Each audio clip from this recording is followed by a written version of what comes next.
Basically, that denigrates what women have typically done. It makes them second-class citizens for doing the things that they used to do. There's a famous study that happened where hunter-gatherers from ancestral times were analyzed using modern hunter-gatherer societies, and women did a slightly, motivated research team analyzed the data and said women did just as much big game hunting as men, and maybe even more.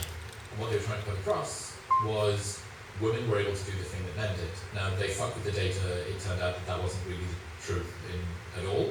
But what it implicitly said was that hunting was important, but gathering wasn't. Exactly. And I don't know, how is that not misogynistic? Yeah. Like, that's the most misogynistic thing that I can think of from someone that's supposed to be pro-women. They're saying the thing that you do or did, or your ancestors do or did naturally, is not as important, and only if you're able to contort yourself into the shape of a man are you worth something. So in the same way you had women that did not fit the mold, say back in the 50s and 60s, who maybe did want more, right, from life than being just a weapon mother. Although I use the word just only to make a point, not because I feel that way about it.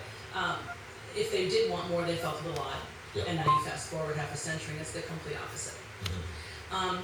It's important for people to understand, which I don't think people in their 20s and 30s do so much, and that is how this all really came to be. Because feminism, the second wave, we're talking about 1970s feminism, when you do a deep dive, which most people aren't going to do, but if you do it, if you do it, oh, this is so depressing to have to go through all that stuff back in the day.